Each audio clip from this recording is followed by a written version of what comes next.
Vasu, so the Prime Minister currently meeting two major issues on the agenda. One is the huge issue of manpower, doctors, nurses, healthcare workers, how this can be addressed. Various recommendations, including by Dr. Devi Shetty, suggesting that nursing graduates and MBBS students be brought in to help during this crisis. And also, of course, in the oxygen situation, which the Delhi High Court has said the head has now gone, the water has now gone above the head. But back to you for the latest election updates. Thanks very much indeed.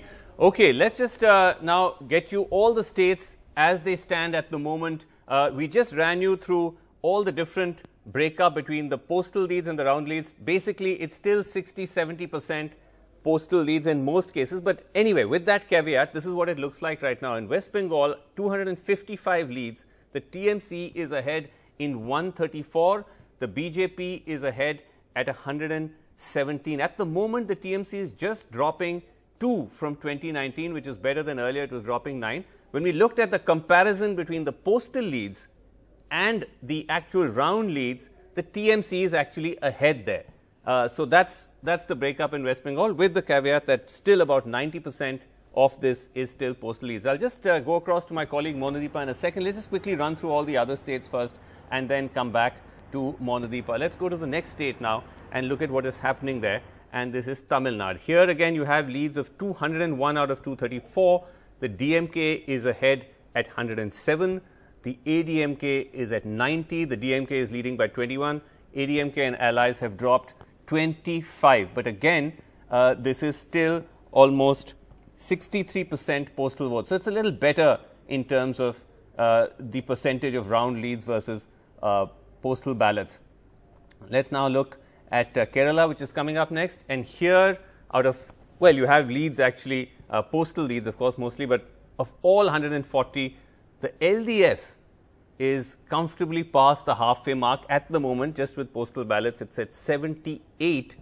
The UDF is just at 57. The BJP actually showing 2 leads at the moment in Kerala. And let's now move over to Assam, which is looking at the moment again, early days, but comfortable for the BJP. Out of 98 leads, the BJP is at 61. The Congress Mahajot is just at 33. And lastly, let's look at Puducherry, where again, it could well be heading towards a BJP alliance government with the NR Congress. The Congress is just at 5. But again, these are very, very early postal ballot leads. Mamta Banerjee, though, would be looking at these leads and would be perhaps, Monadeepa, somewhat concerned, though at 135, 116, it could still swing back and forth. But this would be concerning for her at this stage? Well, not really. I mean, even though it's very early at 135 now, I believe, it looks okay. I mean, initially, if you recall, during the postal ballot situation, it was so neck and neck between the BJP and the Trinamool Congress. That seems to have altered in favor of the Trinamool Congress now, with, EVMs also are being counted, and the Trinamool certainly looking increasingly comfortable. According to some leads that I am getting, they are up 156. So that is something, the Trinamool Congress and Mamta Banerjee should be happy with. But is she going to be happy with Nandigram? That is a result. We are, all eyes are on Nandigram. It's the big fight of the Bengal elections. And according to the latest numbers we are getting from the ground in Nandigram, Mamta Banerjee is actually trailing. The latest figure I have is by about 7,000 votes. And their EVMs votes are also being counted now. In the postal ballot situation, Shubhendu Adhikari was leading by about 1,500 votes, and now it's about 7,000 plus. So that is something certainly Mamta Banerjee must be watching very, very closely. However, we are being told that right now the votes are being counted in Nandigram 1, which is, it's the sad truth. It is also the area which is not dominated by the minorities. Nandigram 2 is minority dominated, and that's where Mamta Banerjee is most likely to pull in her votes. So Nandigram at the moment, Shubhendu Adhikari leading perhaps, but we'll have to wait and see how that turns out. Mamta Banerjee certainly will be watching that. Vasu. No, you're absolutely right. I think we have to be very, very cautious at this point about these leads, because it's very, very early and it's changing all the time, and also different sources are reporting different numbers, even about Nandigram. But let's just go to my colleague Saurabh Gupta, who's actually at the Mamata Banerjee residence. Saurabh, is there any indication of what exactly is happening there? Is Mamata sort of closeted with her close aides, analyzing the results as they come in? Absolutely, and a keen eye is being kept on the Nandigram results. But as Monideepa was explaining, there is these blocks, Nandigram 1 and Nandigram 2, and the current leads seem to be coming in for Shubhendu Adhikari from the areas where he has a stronghold in. And what Trinamool sources are saying at this point is that, yes, while Shubhendu Adhikari has a lead, like Monideepa was explaining, that there are a lot of other places that remain to be counted. These are only leads at this point. But the Trinamool at this point seems to be okay with the trends. They say if these trends continue, then we seem to be comfortably through. But like Vasu, you've been saying, when you have an opposition party like the BJP, that cushion is so important, and that's the cushion that they want to keep. Already, like you were talking about other states where, MLAs have been flown off. In Bengal, we've seen the flight of MLAs from Trinamool pre-election. But at this point, Trinamool sources are saying at this point they're not worried. Mamata Banerjee is at her residence, watching the results very keenly, closely, especially Nandigram. Remember, she hasn't contested a safe seat. And, so we were putting these questions to whoever we could. And we said, what if Shubhendu Adhikari continues the lead? So jokingly, they said, don't forget the Khorda seat. But the tragic part is, of course, tragic part is that candidates have lost their lives. Candidates have lost their lives. Candidates post-election have lost their lives. Candidates during this election have lost their lives. We've had an election, and that's something that the Trinamool is saying again and again, that we requested the Election Commission to club phases. Of course, both parties have been responsible for super spreader events. But the Trinamool saying that, look, we asked the Election Commission to club results. They didn't do anything. We are fighting. We are taking on an enemy like the BJP. Yeah. If there is no sort of instructions from the umpire, then there's very little that we can do except fight back. So elections in the middle of the pandemic is perhaps the tragedy that we will have to bear, for a long time to come, because West Bengal, as we've been reporting, is already recording a spike in cases. No, absolutely, and has lost candidates as well. All right, let's move from battleground West Bengal to battleground Tamil Nadu, and let's just pull up on the screen for you the latest numbers that are coming in from Tamil Nadu, where at the moment we're looking at the DMK and its allies at 114 out of 209 leads. 114, they're actually up 25, and the ADMK BJP PMK alliance is 92, down 28 from last time. The AMMK of Mr. Dinakaran has opened its account with 1 lead so far, and the MNM of Kamal Hassan, the torch symbol, is also at 1, which is most likely Mr. Kamal Hassan's own seat of Coimbatore South that we're seeing at the moment. So it does appear, N. Ram is with us, as is political analyst, BJP supporter PKD Nambiar, that Mr. Ram, that Stalin seems to be now inching a little closer towards realizing his destiny of finally becoming chief minister, because you've now got roughly 40% of round leads. It's the highest number of any state that you have the most number of round leads, Mr. Ram. And the DMK is leading in 59 actually, 59-60, and the ADMK only in 30 at the moment.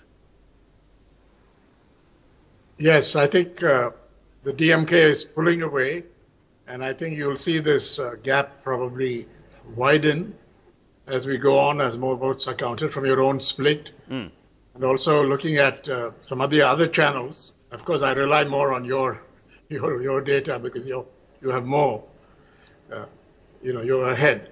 But that also suggests that the DMK is pulling away now. Right. And if you actually see the breakup of the alliance, the Congress is at 11. So they are leading in 11. That's a gain of 4. So the Congress not doing too badly either. This is somewhat reflecting what happened in the Lok Sabha, where the DMK Congress, the UP, actually swept Tamil Nadu, and that was one of the few states where the Congress was actually pulling its weight and not dragging its alliance partner down. And so the Congress is at 11. The VCK, which is the party of Mr. Tirumavalavan, the Dalit party, they are leading in 3. CPI and CPM, a lead of 1 each. These are all gains for them from 2016. Sam Daniel is with us. Sam Daniel, are you also getting the sense, are you speaking to people in both camps, and what's the sense that you're getting? Is there a feeling that now finally this is inching closer towards Stalin's moment? The DMK in that sense is quite upbeat, Vasu, but they are still not very happy about the narrow gap they see in their own words, and they hope that as numbers progress, as rounds progress, they'll be able to widen that gap. But they were expecting around 180 plus, but the trend that appears now, they say we'll have to wait and watch. But the AIADMK is certainly happy, and some talk in terms of, if at all, they have to stay in the opposition. Some sources in the AIADMK say this could be a repeat of the 2016 results, both switching sides, how the DMK had emerged quite strong with 98 votes, 98 seats in 2016. The AIADMK hopes it will be able to emerge as a strong opposition party in the worst case scenario, but both say now it's too early. But if this trend continues, if the AIADMK is able to make good wins, considerable wins, then it will be interesting to watch whether their allies are also able to open accounts in terms of winning seats. Like the BJP, will they be able to make a debut in Tamil Nadu Assembly? The PMK, which has been out of power, out of the Assembly for a long time, how many seats will it be able to win? And also new players like Kamal Hassan and TTB Dinakaran, who switched from RK Nagar to Kovilpatti this time. Yeah. But certainly it's not the way the exit polls and the opinion polls had projected. Right. But both sides at the moment say they're quite happy. But yeah, it doesn't look like a DMK landslide at the moment. Those are actually pictures of Kamal Hassan that you just saw a second ago. The film star turned Neta, a politician, has just arrived at Coimbatore. I think those look like pictures at Coimbatore Airport, where he's probably on his way to his constituency of Coimbatore South. At the moment, as we said, the only lead for his party appears to be his own seat, and we'll have to wait and see whether they're able to both win that seat and do better than that. But let's just go across to PKD Nambiar, who's with us, political analyst supporting the BJP. Mr. Nambiar, now when you look at the fact that the BJP is doing, extremely well in West Bengal, most likely coming back to power in Assam, but completely missing in action in Tamil Nadu and Kerala. What do you think is going wrong there for the BJP, where not only is the BJP, not a player, but it may even have been dragging down the ADMK? So that may not be true. Of course, we were all, nobody was expecting that BJP is doing so great when it comes to the electoral victory per se in both in Tamil Nadu or in Kerala, and nobody has ever predicted, or I don't think even BJP themselves may have been prepared to have so many number of seats. But I can tell you in two places, both in the Tamil Nadu and in Kerala, this time around BJP is going to have a much better vote share, and they will also be, you will find in the case of Kerala last time they had about close to 10 plus seats where they came number 2. So there is definitely an anti-BJP alliance wherever there is a place where BJP is supposed to come very close to the victory. The UDF and the LDF comes together, and they. But is in fact, there is a famous case they sell the votes and keep the BJP. But so is it also right? But is it also, Mr. Nambiar?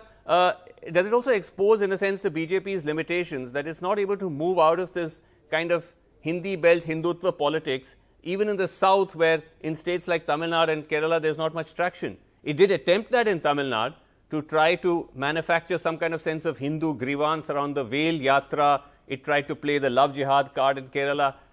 But this actually seems to backfire. And firstly, Not is really. this the kind I of think politics that the party, the ruling party, should be pushing?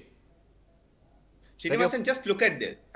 We are talking about today the West Bengal election and the Assam elections. Yeah. The entire North is there with BJP. Where is the question of it is just being a Hindi belt party anymore? Secondly, the Karnataka is today ruled by BJP. So I think that there is a huge amount of traction towards BJP even in the south. Yes, there is a slight difference when it comes to Kerala and Tamil Nadu, that the political equations in both these places are very, very different from rest of the places. In the Dravidian politics in the Tamil Nadu, it is completely a two-fraction politics which has been there from the last 60 years. Right. So it is not so easy for any other political force. So why are we talking about only BJP? Even the Congress has been very, very marginally, very, very small and a minor. No, I'm asking you about the BJP because you're a BJP because you're a BJP supporter. When I get the Congress, we definitely ask them about the Congress. But a quick word from you. Fair enough. Quick word from you, Mr. Ram. That's it. That at least that while certainly Karnataka has politically embraced the BJP, Tamil Nadu and Kerala, particularly Tamil Nadu, seems to actually have almost developed an aversion to that kind of politics. Yes, there is no doubt that that is true, and I maintain that the BJP as an electoral ally, not so much what the central government provides to the AIADMK, has been a liability. Had the AIADMK gone on its own merits, with its own flag, so to speak, without this problem of having to explain the policies of the BJP on a number of issues, which made them very defensive, I think they would have done a little better. But I think now the DMK alliance is pulling away, and you will see that, I think, gap grow as the votes are counted in more and more rounds. Okay. Well, it is. And your own split, Vasu, shows that that's happening right now. Yes, it is pulling away, but it doesn't look though that it is going to be that sort of big landslide, which was something that a lot of the pollsters had predicted. It does appear that it could well be, as Sam Daniel was saying, a sort of repeat of what happened in 2016, where the ADMK won, but it didn't win with a landslide, and the DMK could end up as a fairly strong sort of opposition. So that was a 136-89 split, and we'll have to see if that happens. Let's just go across to Mr. Kumaravel. Yes, I'll just come back to you, Mr. Nambiar, because I have with me Mr. Kumaravel, who is spokesperson of the MNM of Kamal Hassan's party. Thank you, Mr. Kumaravel, for joining us. Thanks, Srinivasan. Mr. Kumaravel, this is not quite the debut you expected? Or did you privately actually think that it was going to be anything else, that at best Kamal Hassan would win his seat and that's about it? No, the first election generally is for losing. Second election is to ensure somebody else is losing. Third election is for winning, and we are in that track. 2 elections are over for us, and third election we will definitely win. But having said that, I think as a party we have done extremely well, or doing well in the metro, which is the Chennai and the nearby. But doing extremely well. You're just at the moment we are only just seeing one lead, and that's from Mr. Kamal Hassan's own seat. Yeah. One. In terms of number of seats, it is we all focused on ensuring our leader is winning, because we know that if our leader is winning, the party is going to stand by itself for the coming years, because that's very, very, very, very critical. The entire party machinery, the president's time, and all the resources were parked in Kovai South. I am glad that it is coming our way. Okay, Kovai South is of course Coimbatore South. Kovai is also how Coimbatore is referred to. But Dorab, just coming back to the postal versus round leads, and if you could just try and see if you can get that screen up on our screen once again, so that we can just go back and look at that comparison.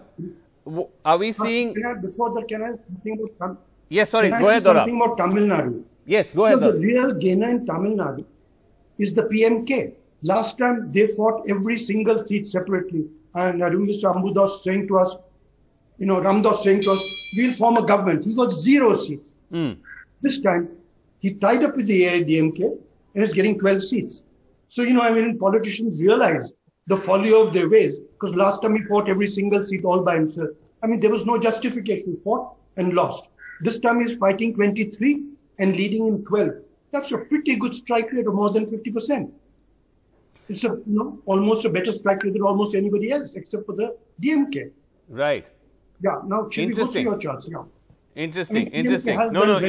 You're right. The PMK doing well is actually also helping the ADMK alliance push up its numbers, and could lead to a more.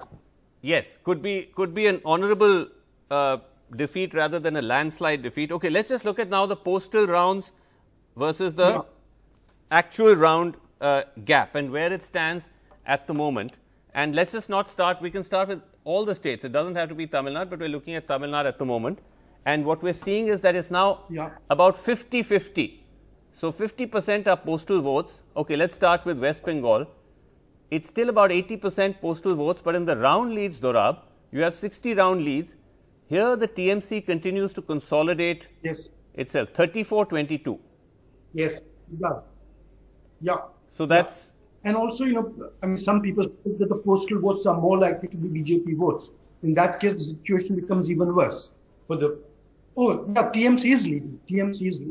Yeah, and in fact, in the overall leads, TMC is at 142. So it is inching closer to the halfway mark in the total leads. But again, this is 80% postal.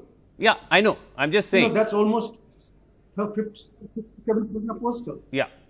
Okay. Let's now scroll up and let's look at how we are with Tamil Nadu, where, as I mentioned, it's almost 50%. If you just scroll up the screen further. So there it's now 50% are round leads in Tamil Nadu. And there, Dorab, out of 113 round leads, DMK at 70, ADMK just at 43. Yes, so the DMK is really pulled away there. Vasu, it's true. There used to be about 16 odd rounds. And I reckon that since they've started coming so late, probably we are on the first to second round at the moment. We are not on 7, 8, 9 rounds where it starts moving much faster. And, much more clear. The winner becomes clearer once you do this first 7, 8 round. When there is that bump that Shekhar Gupta invented. So we are nowhere near the bump. But if I would be too unhappy if I were DMK. Though, of course, they were expecting a 2/3 majority, which doesn't look like coming from the results so far. Go back to that screen, please. Let's go back to that screen so we can look at where we are with some of the other states. Let's just stay with that screen for right now. So we looked at Tamil Nadu, and let's just move up and let's look at Kerala, where again you're getting closer to about 60% now are round leads. So about 38% postal votes. So the remaining are round leads, and the LDF at the moment looking fairly comfortable, Dorab. 91 LDF are the round leads, both 56 to LDF, and UDF 33. Very decisively, not so decisively. Right. Yeah. Both postal and rounds they're leading. Yes, because... But again, probably the first round. That's it. Because at the moment, they have crossed the halfway mark, 82 out of 140 in the overall leads. But that's still... 35% of those are still postal votes, but at the moment, I think it's safe to say that the LDF is motoring along quite comfortably. You would agree with me, Dorab? Yeah. Okay. Yes, you're right. Absolutely. Let's move now to Assam. Let's move to Assam, where again, it's now many more round leads. So it's almost 50% are round leads, just 40% postal votes. So out of those 60 round leads, BJP is at 41 and Congress and its allies are just at 18. So, again, Dorab, you would say that... 2-1. Yeah? BJP is 2-1. 2-1. Yeah. 2-1. So, I mean... You see, the leading party, as somebody's just sent me a message saying, is doing much better in the round leads than in the postal votes. Wherever there is a leading party, its performance is better in the round leads which is a better lead to count. I mean, not so flaky the lead than in the postal votes. So actually, BJP is so probably the round leads. Right. So I think it's safe to say, Dorab, at this point that certainly for Kerala and Assam, it's safe to say that the LDF, I mean both these ruling parties, LDF in Kerala and BJP in Assam are looking set to possibly come back for a second term. Okay, last in Assam it's more than 2-1. Right. Last quick check of Puducherry, where surprisingly the smallest state has amongst the highest percentage of postal votes. 60% are still postal votes, but here you have 9 round leads and 7 to the NRC Congress and just 1 to the Congress. So I think that was something that was expected. Okay, so let's just go back to Arvind Gunasekar, who's at the residence of Stalin. And so Arvind, I mean, again with all the caveats, it does look like it might be heading for a DMK win. Udaya Suryan, as the DMK would like to believe it is, but not maybe that huge landslide that Stalin had expected. Yeah, Vasu, in fact, the first round of leads from most of the constituencies have started coming in, and if you could check the numbers, DMK alliance is leading in somewhere around 130 seats, and also even ADMK alliance is leading in somewhere around 100 seats. So not much of a big difference between both the sides, hardly a 30 seats matter. Still, it's a long way to go. Unlike what you said, unlike the 2019 general election, this seems not to be a wave election or a landslide victory for any of the party, though ADMK is also very confident. What they are saying is that in the rounds to come, they will be catching up. That's what ADMK leaders are also hoping. And DMK is also very hoping that in the next rounds to come, they will be winning. But what we are seeing is that, like expected, the western belt, that is the Kongu region, and also the one-year belt, that is the PMK stronghold area, both these regions are propelling ADMK to somewhere around 100 seats. So that's where ADMK is nearing 100 seats. If you could check the DMK side, across the Chennai region has somewhere around 16 seats. In all the 16 seats, DMK is leading. DMK and the allies are leading. So when it comes to Chennai, the capital, it's completely DMK. Again, when it comes to the western front and also the one-year belt, ADMK alliance is doing well. Another very surprising and interesting what we are seeing here is BJP in ADMK alliance is leading in 3 constituencies, including Tamil Nadu BJP chief L. Murugan, who is contesting from Dharavaram constituency, and again Kamal Hassan, who is contesting from Coimbatore South constituency. He is also leading. But earlier we saw TTV Dinakaran faction, AMMK leading in 2 seats, but this time again they have trailed, and again the ADMK leaders are leading there in those constituencies. Okay. All right. Let's also go to another state which does appear to now be solidifying in terms of what is going to happen there, and that is Assam, where it seems quite likely that we will see the BJP government, Chief Minister Sarbananda Sonowal returning once again to power. Ratnadeep Chaudhary is joining me from Guwahati. Now, Ratnadeep, the Congress did appear to put up quite a fight. They had all the numbers. They had an alliance, with Hagrama Molihari of the Bodoland People's Front. They had the AIUDF of Ajmal, and they ran what many believed was quite a smart campaign, but they seem to have come up quite short if these leads stay on as they are. That's right, Vasu. In fact, we are coming to you from outside a counting center in Guwahati, and a short while before we went on air for this bulletin, actually the first round of results for the Jalukbari constituency, from where Himanta Biswa Sharma is contesting, was declared, and he is leading by a long margin. And in the same way, it seems now that the BJP is, as the situation is clearing out, the BJP is perhaps marching towards a victory in Assam. Although these are only first round, but look at the gap which has been created between the BJP and the Congress already. Now, coming back to your question in terms of Congress, yes, it did come up with a very smart campaign. It did cobble up a Mahajot, and numerically it seems that if you look at the vote shares of the 2019 Lok Sabha election or the 2016 Assembly election, then all these parties coming together would have meant that more votes for the Mahajot. But it seems that at ground zero, this campaign, this fight that the Mahajot was trying to take to the BJP and its alliance, did not materialize in terms of votes, in terms of numbers. So therefore, we'll have to watch out in terms of how it pans out. But at this moment, it seems that the BJP has a clear edge. And this is something that BJP has been telling, that they would be able to form the government with an absolute number. It seems they're working towards that. Okay. Well, that certainly will be quite a win for Mr. Sonowal to have pulled off, given also the internal turmoil within the Assam BJP. But let's just bring in Mr. Badri Narayan, political analyst, is also joining us on the show just now. Mr. Badri Narayan, just give us an overview now of how you see this election playing out. It does appear to be skewing largely towards how the the exit polls and even some of the opinion polls before the elections had pointed out, except perhaps in Tamil Nadu, where it doesn't appear to be such a huge landslide for Stalin.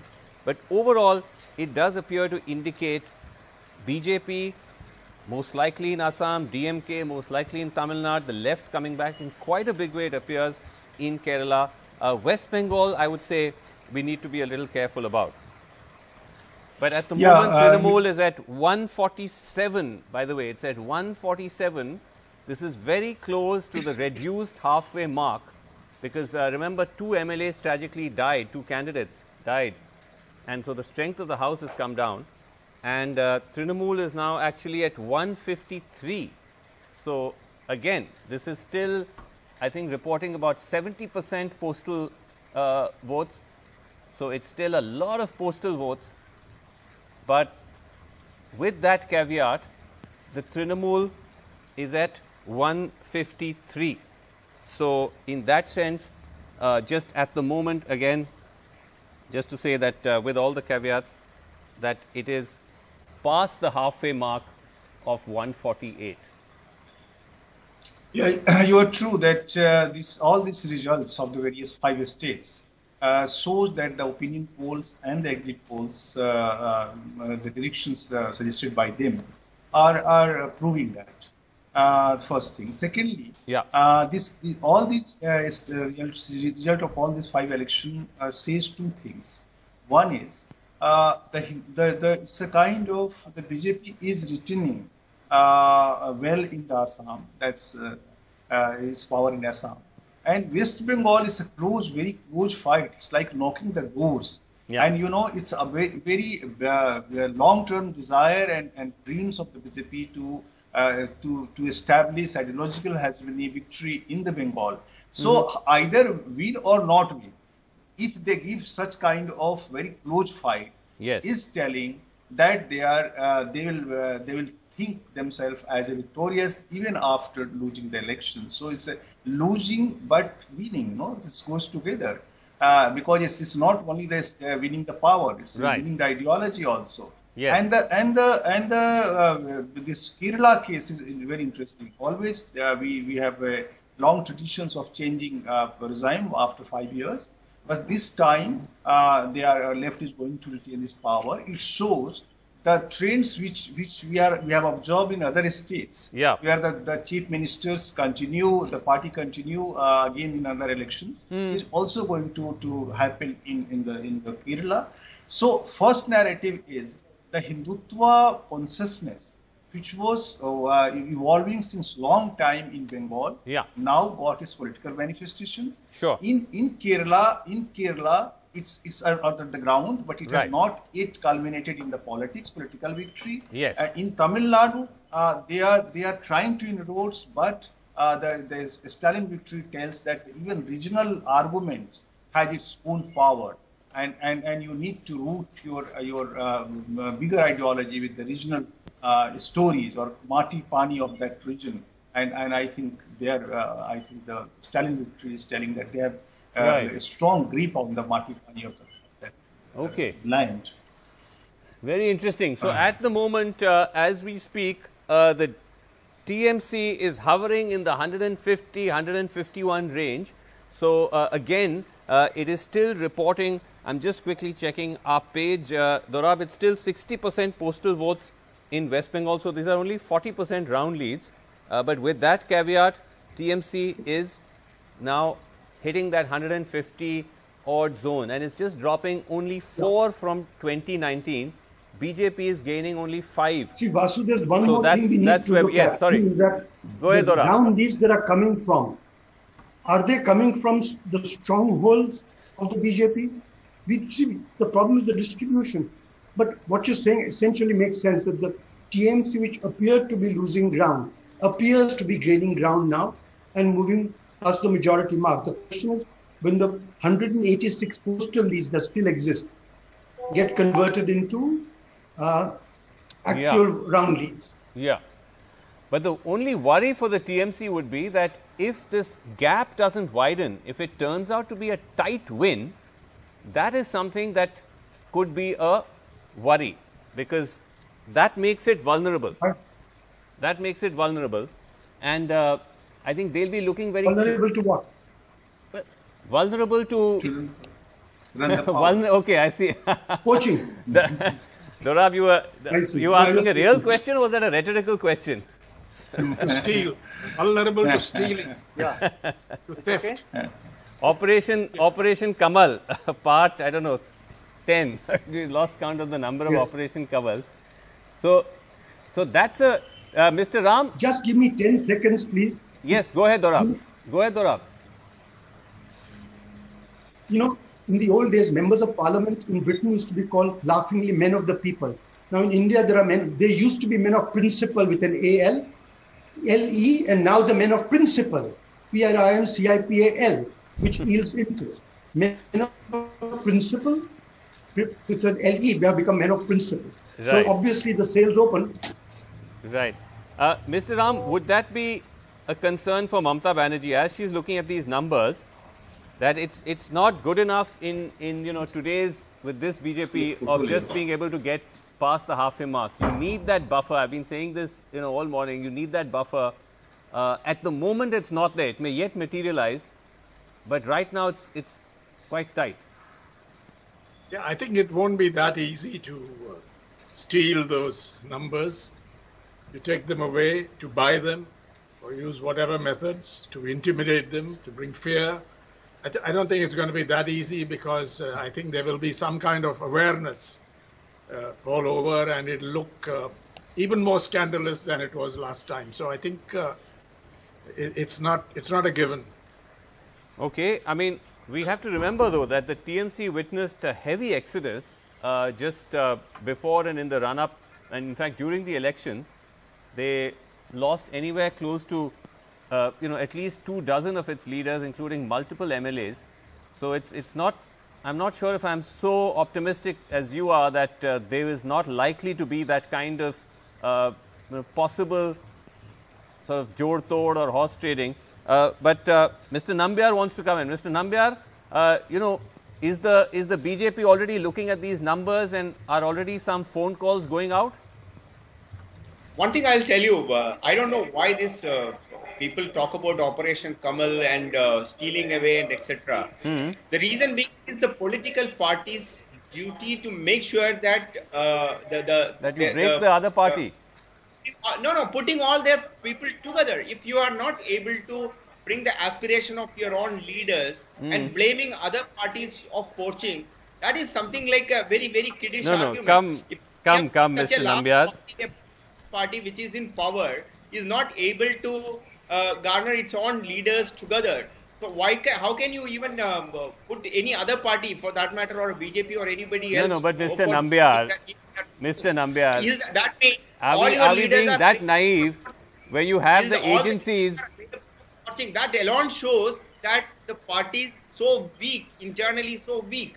See, one thing you need to understand. One second, Mr. Nambiar, hold on. Of course, there is internal frictions and divisions within parties that can be exploited, but we can't be that naive to think it's only because of that. We know how the agencies have been used or misused. We knew the kind of threats that are given. It's a combination of threat and inducement. Cases are put on leaders. When that leader crosses over, it's like a washing machine. Suddenly those cases go away. We've seen that in state after state. So it's not as innocent as that. But again, let's hope that's not the route down which we are going once again with West Bengal. But you are still not. I'm saying that you can't rule out anything, in today's political context. Every leader Every political leader have got their own aspirations. It is the duty of the political leadership of that particular party to ensure that aspirations have been kept alive. If they are not doing it, if someone else is poaching, I think that may not be the right statement at all to say. All right, okay. Bhaskar Jyoti Gogoi is with us, political analyst, joining us from Assam. He's a supporter of the BJP. Bhaskar Jyoti Gogoi, is it too early to start congratulating you and the BJP for what has been pulled off in Assam? There, actually, in Assam, talking of poaching, the Congress Mahajot had actually started sending its MLAs out to resorts in Rajasthan and even Malaysia because they were worried that they could be poaching. But right now, it looks as though, there won't be any need for that. At the very outset, I'd like to pay my homage to all the people who have died untimely due to the COVID pandemic, and we are in a very weird position actually as a humanity now. But we need the government so that in all these 5 states, the governments, a new government can actually be able to fight the COVID.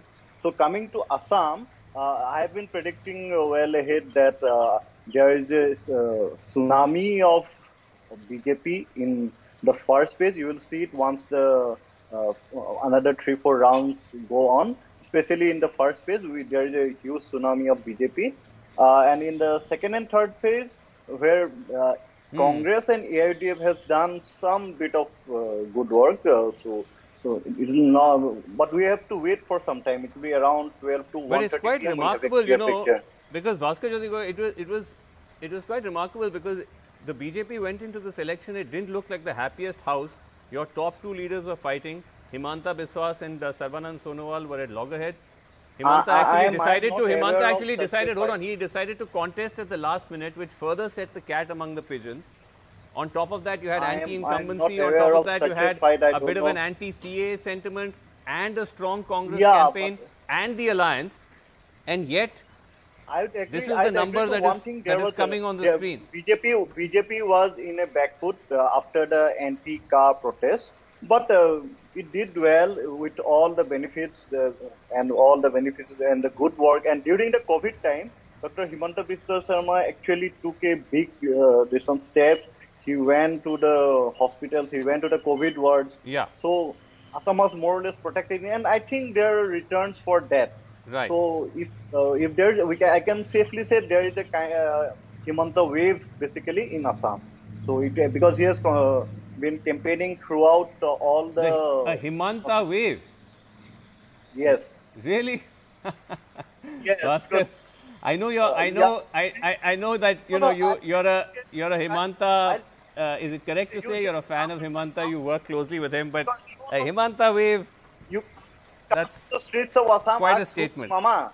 So, okay. You ask who is Mama, and the people who say Mama is Himanta Biswa Sarma. It's all the Mama Bhagin kind of, Mama Bhanja kind of relations they have with him. It's a fact. You will see in the results. Fair enough. Fair enough, Bhaskar. Come back to you in a second. But let's just go back now to West Bengal, where, as I mentioned just a short while ago, that the Trinamool Congress has crossed the halfway mark.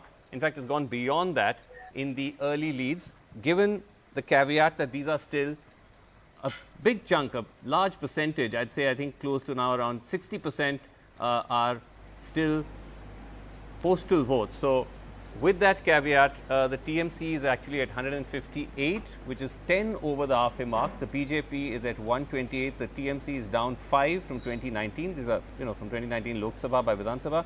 BJP is ahead by 8. So, at the moment, Monadeepa, the Trinamool does seem to be pulling away somewhat with just 4 leads left. We've got 229, 291, I beg your pardon, out of 294 leads. The Trinamool is looking quite comfortable, but it is going to be quite tight. It's just, it's just got that buffer of 10 at the moment over the halfway mark.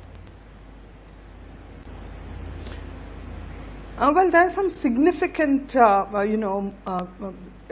victories or leads that the Trinamool has, which should come as very good news for them, and that is at the cost of the Congress. What's happening in Malda and Murshidabad, two districts dominated by the minority vote and dominated by the Congress traditionally. In both these two districts, the Trinamool is doing very well. Mamata Banerjee has repeatedly, she had visited these two districts and urged the voters to give Trinamool a chance. And now it seems people have voted heavily for the Trinamool Congress at the cost of the Congress, of course, but Trinamool doing well in those two districts, and that could be really, really significant. In fact, all the reports that we are getting from all the minority-dominated districts, which is Malda, Murshidabad, North Dinajpur, and then down south, North 24 Parganas, South 24 Parganas, not really North, but South 24 Parganas,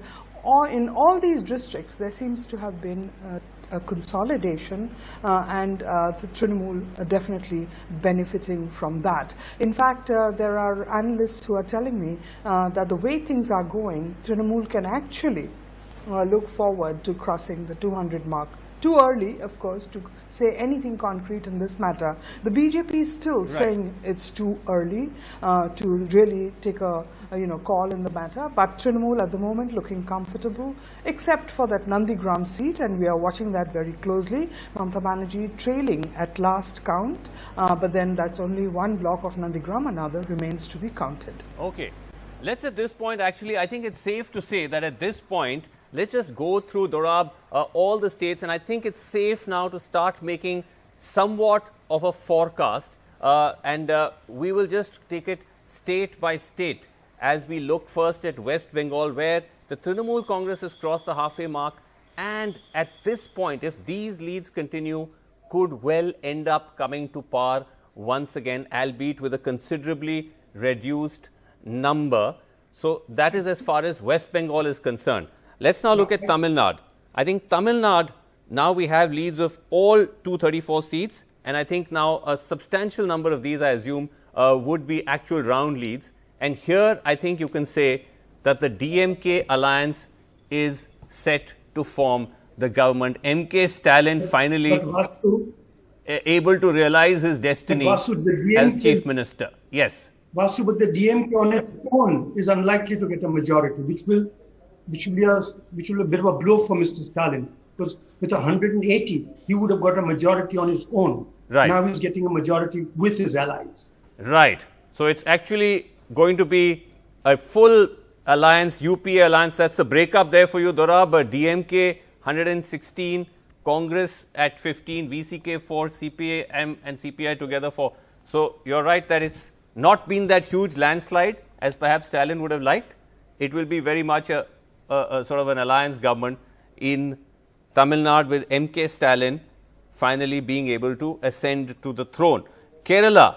Now, let's look at Kerala. Again, we've got 140 leads, and it looks like Mr. Pinarayi Vijayan may have pulled off a remarkable second term, beating that 4-decade-long jinx of the ball going back and forth, and he, at the age of 75, is on his way back to becoming chief minister again in Kerala.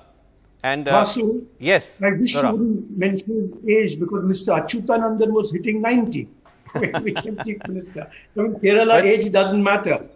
But Dorab, because you are so much younger than I am, I felt a little more confident in mentioning age, but I understand that we need to be a bit sensitive.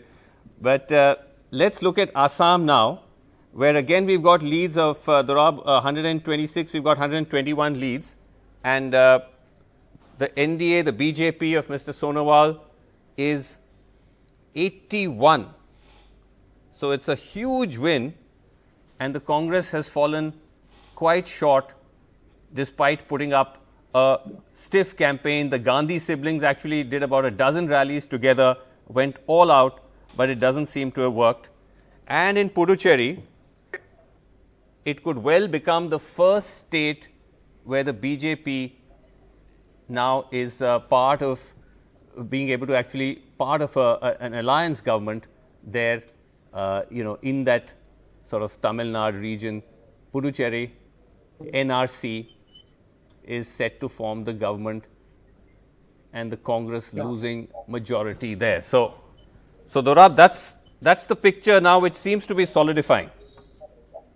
Well, I think there's still a lot of stuff to come in, but the trends appear to be moving in a sort of direction in every state. It's not that they are still neck and neck in any state. It's getting clearer and clearer and clearer.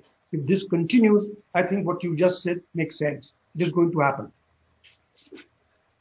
But we still need to keep on seeing more, but there's plenty coming in. It's all moving in a certain direction, almost uniform. Okay. All right, let's go across to Saurabh Gupta, who is at Mamata Banerjee's residence. Again, Saurabh, I think it's safe to say that there won't be any celebrations. Anyway, there's not supposed to be any celebrations at a time like this. But it would still be, I'm assuming, a fairly, not tense, but a very watchful atmosphere. But starting to get a little optimistic now with the Trinamool's numbers. It's now 160, getting closer to 160. Definitely, the Trinamool. Definitely, Trinamool is definitely now optimistic. In fact, if they've set up these areas for the media to sort of come in and sit, and that was kept in mind. They would do it only when the picture seems to be going in their favor, and at least as far as right now it's concerned, it seems to be going in their favor. Two or three things that I quickly wanted to mention, Vasu. One of the things is Malda and Murshidabad, districts where Yogi Adityanath, remember, campaigned extensively, and these are districts that don't seem to be at the moment helping the BJP that much as well. And this is something that the Trinamool is watching very closely. The other minority-dominated districts is how several parts. These are minority-dominated districts where the BJP never really had a skin in the game. It was really more about whether the Trinamool would start pulling away some of the Congress votes and seats. And that's what seems to have happened, as Monadeepa was saying. Yeah. To 2019, the BJP seemed to have made inroads in these districts. And the BJP was fairly confident that they would do well in these places. At least that's what they kept saying. And Yogi Adityanath extensively campaigned there. But at this point, the Trinamool is still not saying anything. They are saying we'll wait for a clearer picture to emerge before commenting, because we all know these are early leads, and we'll wait for about 12:31 or so before we know that these leads can actually, culminate into actual wins. Okay, so let's just now take a look at. But optimistic, definitely. Yes, let's see how it pans out. Okay, let's now try and give you some sense of a forecast of, based on these leads, how this is actually going to play out in all the 4 states. Now, this is a forecast that we're doing with all the caveats that these are based on leads, these are based on the fact that there's still a percentage of postal votes, but this is basically what the forecast appears to suggest. The TMC is heading towards 180 seats versus the BJP at about 95 seats in West Bengal. So the Trinamool might actually be heading towards a much more comfortable win than the numbers currently suggest, which should give it that comfort factor that they were hoping for. The BJP might actually fall below 100, as the Trinamool has been saying for some time. So that's the big story coming out of West Bengal. In the Tamil Nadu, the DMK is heading towards 140 seats versus the ADMK at 80. So again, the DMK looking comfortably poised to come to power. The ADMK 80 seats. Perhaps Stalin would have expected a better outcome, but he will take this and he will run with it. So that is as far as Tamil Nadu is concerned. In Kerala, the LDF is looking set, quite remarkably, is looking set to almost repeat its performance of last time. They are heading towards 90 seats versus the UDF at just 45 or 50. So that's a big breaking news, because that's almost exactly what they got last time, 90 last time. They are heading for a repeat performance of that, breaking that jinx, Pinarayi Vijayan, showing that he can still pull it off a second term at 75. In Assam, though, it's the BJP which is all set to again come back to power with 90 seats.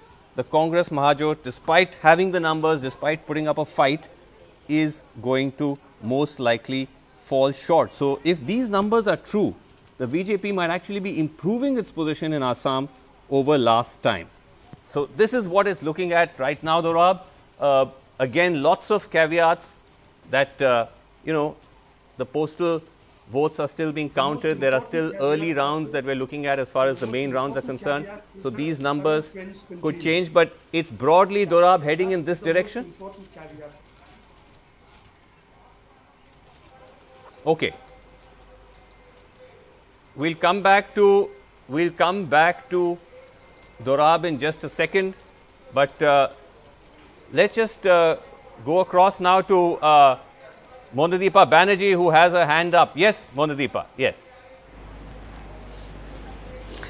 I had a question, Vasu. Do we have any idea of the percentages of polling? Like, do we know how many percent votes the Trinamool has got and how many the BJP has got in Bengal? Because informal sources are telling me that back in 2019, the difference of votes between the two parties was just about 3%, 40 point something for the BJP and 44-ish for the Trinamool Congress. But this time around, apparently, already the gap between the BJP and the Trinamool is as much as 6 to 8% of votes, and that could be crucial ultimately in fixing the result. The Trinamool has in the past few weeks perpetually been saying that there is a 6% gap in votes between the BJP and the Trinamool. So if we can get an idea of what is the difference in votes polled by the BJP and the Trinamool Congress so far, that should help us to perhaps, clinch the numbers. That's going to be really key, because last time round it was just 3%, and we know that in 2019 the figure was 121 versus 164. Right. We'll try and get those numbers as well, but at the moment in West Bengal it's just 40% postal votes now. It's 60% round leads, and in the round leads of 180 so far, the Trinamool is at 111, the BJP is just at 65. So, right now in the round leads, the Trinamool is double that of the BJP. Okay, my colleague Sohit is with us. He's been patiently standing by at BJP headquarters in Kolkata. Sohit, again with all the caveats, it does appear that Mamata Banerjee is heading towards the second term. Is that starting to now sink in at BJP headquarters, or are they still hopeful? Well, Vasu, this is the media cell where I am right now, and few moments ago, until the BJP was doing good in the early trends, the leaders were supposed to reach over here and speak to us. But as of now, what we are being told that since it is early trends, no one will be speaking to the media. They'll be waiting throughout the day to see that what is happening next, and after that they'll be speaking. So there is a stage that has been built. We were told that Kailash Vijayvargiya was over here, but as of now he is not coming, or he is not speaking. So we can understand that the BJP would, as of now, since what we see the numbers are not in their favor, would wait for some time. They'll wait for the final figures to come in, after which we can expect someone from the BJP to speak over here. Because since morning, when we saw the early trends, when the BJP was almost as equal as TMC, the leaders started to come in this office. They were over here. But as we now are seeing that the TMC has crossed the halfway mark, what we can say is that the BJP leaders who were present at this very stage are not here. They might come back in some time, is what we are being told. But as of now, no one is speaking to the media. They are waiting for the final figure. So what we can say is that they are trying to understand that what has happened. I am being told that there is a meeting that is also going on, and they are trying to discuss and understand that what is happening. The one seat that they are constantly focusing on is the Nandigram seat, where as of now they are in the lead.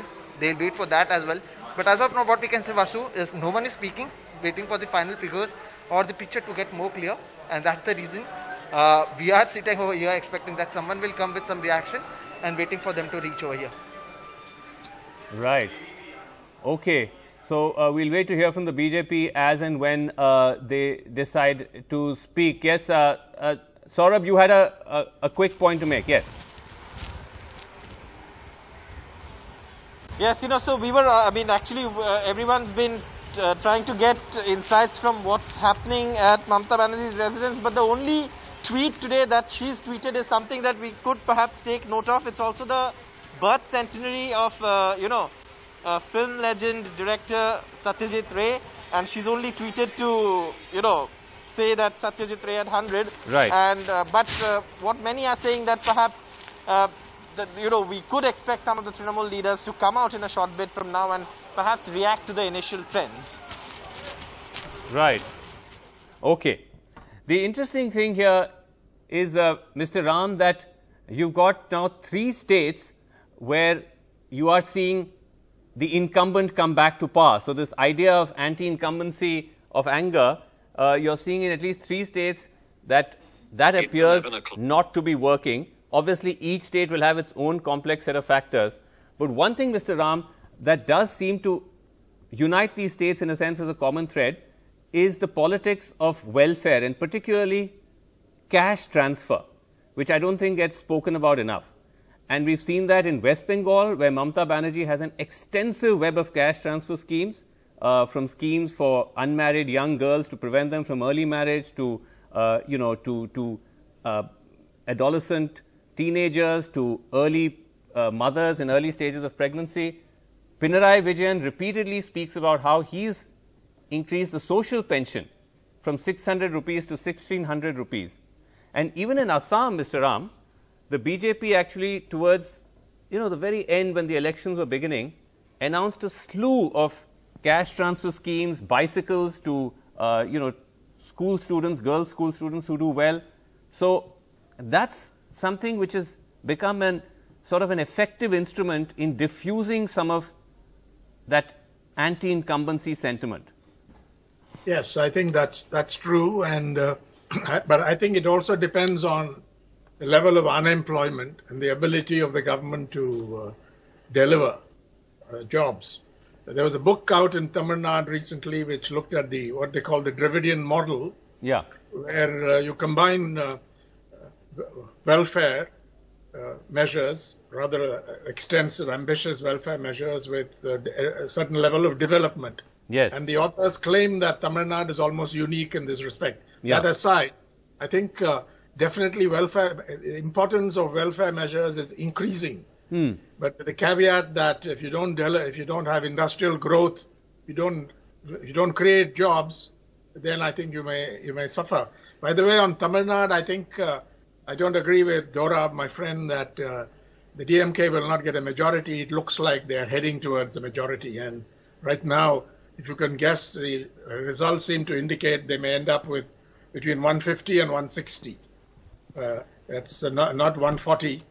But they will have a majority, I think that's pretty clear. But that's let's wait and see, because it's early rounds and the gap is widening every count. It's remarkable, I think, in Kerala. I want to point out that they've done this Pinarayi Vijayan government, the LDF government, has done a great job with schools, government schools, and you actually, this has been reported in the press. You actually had migration of students from private schools to government and government-aided schools. Right. Rather large over the last 4 years, in fact. Right. Things like that, I think, appeal. So, one, you meet the challenge, you deliver on development. Kerala has limited resources, but the welfare measures, I think, were extraordinary. Yes. The communication by the Chief Minister was extremely good. Right. And so on. So I think you can beat anti-incumbency, and West Bengal seems to. And welfare measures, and as I mentioned, particularly cash transfers. I think that seems to be an increasingly used instrument as a way of both, quote unquote, delivering welfare and also of trying to tame or cool public anger. Let's just now, as you mentioned, Tamil Nadu and whether the DMK is set to cross on its own. Can we just get the numbers for Tamil Nadu up, broken party-wise, and then that will give us a sense of where they stand. So, at the moment, the DMK alliance as a whole is at 138. These are, we have leads of all 234. But if you actually now look at the breakup and see how much the DMK is getting, how much the Congress is getting, you will get an idea of whether the DMK on its own is moving closer to the halfway mark. And we'll just get that number up for you in just a second. A short while ago, the DMK was still a little below the 116 mark, but now look at that. Yes, Mr. Ram, they are now at 117. So they've just about managed to cross the halfway mark on their own. And of course, with the help of their allies, they're now at a comfortable 138. So Manu Sundaram of the DMK is here with us. Manu Sundaram, you know, I suppose congratulations with caveats are in order. But is this, I mean, this may not quite be the performance that some of the exit polls had predicted, and perhaps what even you and the DMK had assumed, that it would be closer to 180, even more than that. But you would still be happy with this? Thank you, with caveats, Srinivasan Jain. You're right. We would definitely take a victory any day, but we were hoping the mandate would be much larger, and therefore we would be more effective. And picking up on what you had just discussed about incumbency and anti-incumbency, if you notice, this is an unprecedented, unforeseen, unheard of election in many ways, and nothing more so than the pandemic that we are currently sort of witnessing today and in the last 8 to 10 months. And therefore, you'll notice that in times of great uncertainty, in times of great sort of despair, often the incumbents are rewarded just because people want continuity in governance. They want to make sure that, you know, there is no sort of disruption in how things are being handled. We've seen this in times of great security related issues and otherwise. So therefore, I think it's fair to say that, you know, governments in Assam, West Bengal and Kerala have been rewarded for that. But it's equally fair to then say that the government in Tamil Nadu has also been partly penalized for that. Yes, you know, we are now looking at 138 to 140, and if trends hold, DMK would be almost at the halfway mark, 117, 118. We hope it gets better, but definitely we look forward to take on governance at a very difficult time and ensure that people do not suffer. How much of a challenge was it to actually build this whole campaign around Stalin? Because,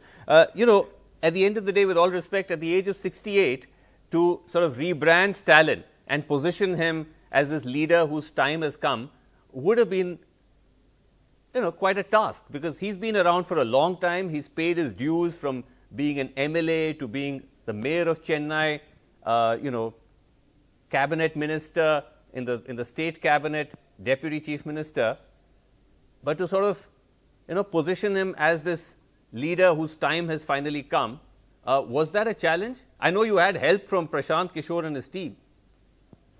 Well, it was not as much of a challenge as one would think it is, because Mr. Stalin, as you pointed out, has had a very steady and long rise and a very impressive trajectory in politics right from the late 1970s. So therefore, the Stalin as an entity is very well known to the people of Tamil Nadu. We've had no issues projecting him as a stable, steady hand who needs to take over the governance at a time that we are seeing today. But more importantly, Vasu, I think you make an important point that today politics has become very presidential. It has. You need to ensure who is at the top of the ticket and make sure that the policies and ideology of your party match with that. And my final point is this. Tamil Nadu especially, and perhaps it would apply to Kerala as well, this is more than a political fight. It has been an ideological battle. Right from 2019, we've been projecting this. And I think people have also accepted this is a battle between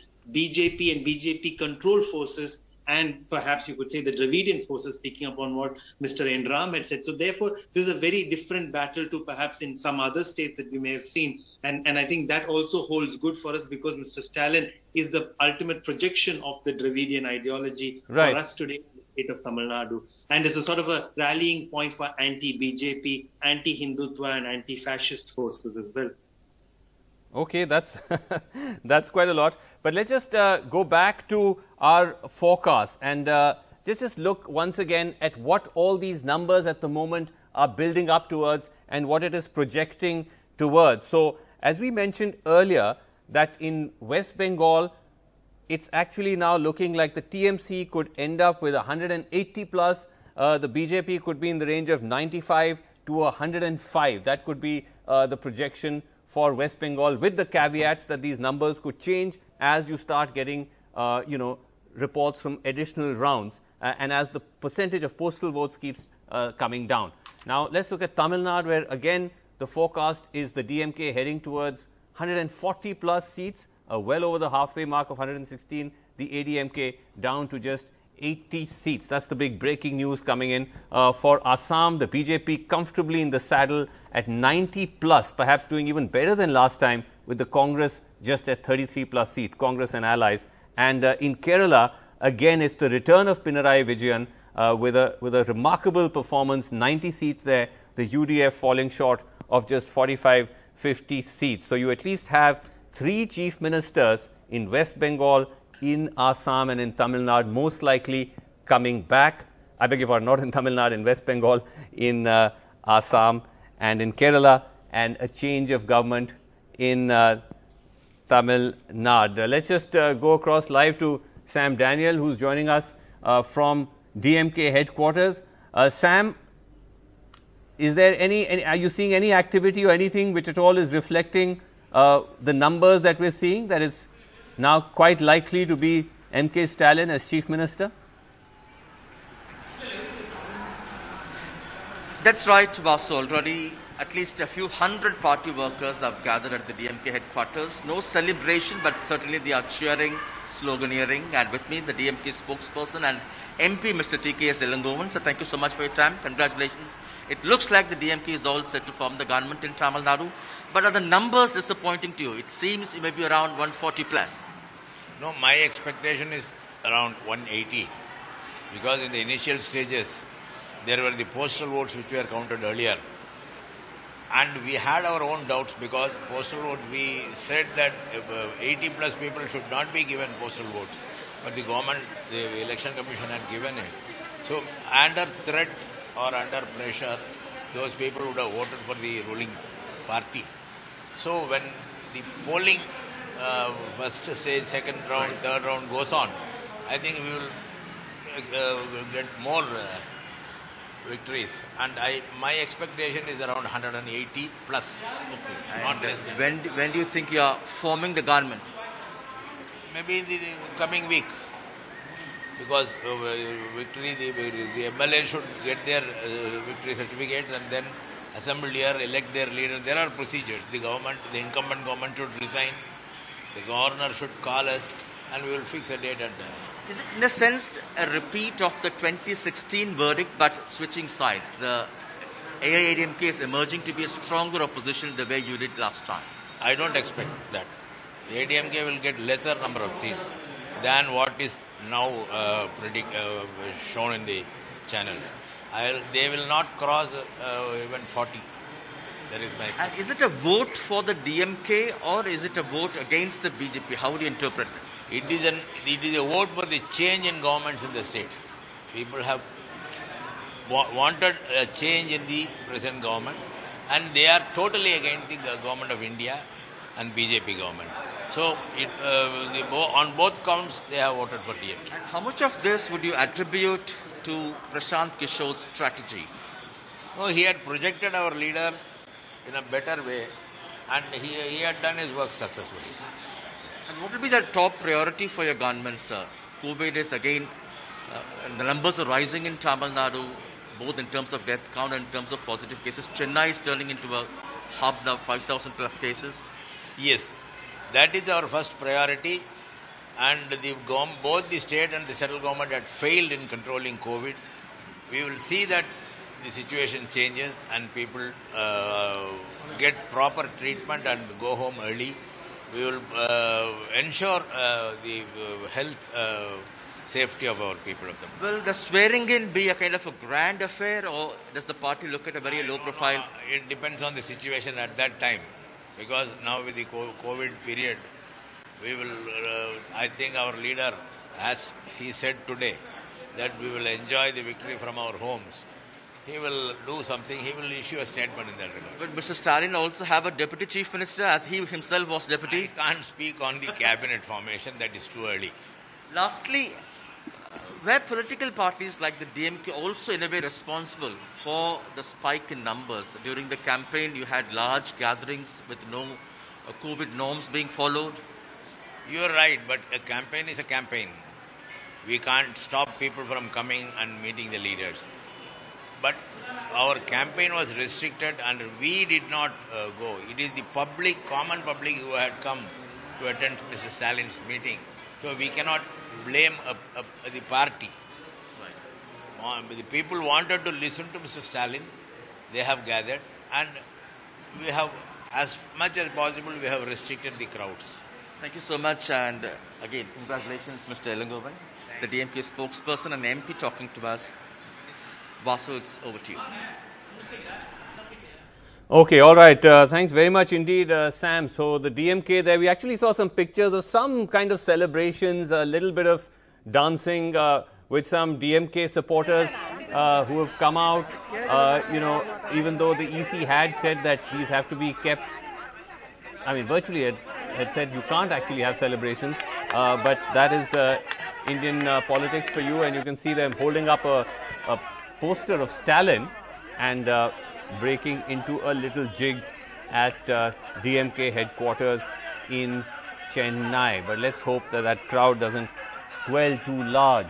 Okay, let's move to the big story of these elections, which is West Bengal, where it does appear that Mamata Banerjee fought the battle of her life against the formidable BJP's armies and may have just about managed to come out on top. These are now leads, Dorab, from 292 of 294 seats. Mamata Banerjee is at 166, which is about 20 over the halfway mark, or just over, about short of 20 over the halfway mark, of 148. BJP plus at 123. But we'll see if that could change. Yes, Dorab. Yes. She's doing much better than this. If you look at the round leads and the postal leads, she's doing much better among the round leads. In fact, in the postal leads, in your total 36 are postal leads. But the question is, I'm sorry, about 45, 50 are postal. BJP is leading in all the postal. 36 to 19. In round leads, is trailing 147 to 87. If you assume that the round leads are more reliable, it is going to find it difficult to keep up to this 123. Assuming the round leads are a more reliable indicator than the postal leads. Which they are. I mean, this we know. So if that's the case, right. That suggests that, you know, probably the BJP could go, I'm sorry, the Trinamool could go to 107 to 190, a much higher figure. And perhaps the BJP could go down to 95 to 105. You know, this is depending upon, Vasu, don't forget, even today, no more than 3 or 4 rounds have been counted out of 15 or 16. But if you see this trend across the state, then you tend to believe that there is no reason why suddenly it will change dramatically. It should not. In this state or in any other state. Right. I think it is the largely results are becoming moderately clear. Not exactly, but clear in terms of who's winning, not in terms of the number of seats. Right. But the question is the trends in every state. But at least for instance, in Tamil Nadu, there ain't going to be 180 seats. Yeah. Okay, but let's just focus on West Bengal, Dora, for a second, because that really has been the big story of this series of elections. And as you said, of 238 round leads, Trinamool is at 147 and the BJP is just at 88. So that's a huge gap. And we'll have to see, as you said, if that continues, then it will be a question mark whether the BJP will be able to cross 100 or not. So we'll keep a close eye on that. But let's also, Dorab, look at the regions of West Bengal, because earlier it did appear that the BJP had started to make inroads into some of the regions where the Trinamool is strong. But now let's look at the picture. So in Upper Bengal, in North Bengal, in the Hill district, which is a BJP bastion, they still seem to be doing reasonably well. Out of all 27 leads of those regions are there, 27 out of 27. BJP is ahead in 19, Trinamool only in 6. So that seems to be holding for the BJP. North Central, which as Madhudeepa mentioned, the sort of Muslim belt, Malda, Murshidabad, that's where the Trinamool has really pulled away and most probably taken seats from the Congress as well. So 67 of 69 Trinamool ahead and 43 BJP 24. Central belt again a BJP strong area. Again a BJP stronghold. The central belt was BJP stronghold last time. And so that seems to be holding for them.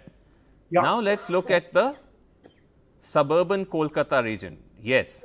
So here the Trinamool seems to have retained its dominance. Earlier it was looking a bit shaky in the morning, but they seem to have pulled it back. And I think this is what is taking them home comfortably. Further away, it will pull further away, taking from both the BJP and the left. And look at Kolkata as well. Kolkata, this is sort of Kolkata district, I think. 42 out of 42 leads. Trinamool at 31, BJP at 11. So some gains, but not enough. And southwest in the Jungle Mahal region, actually this was another area where the BJP was expected to do quite well. But here the Trinamool has just about managed to inch forward. 26 to BJP's 23. Yes, Calcutta to suburban Calcutta, there are a total of 96 seats.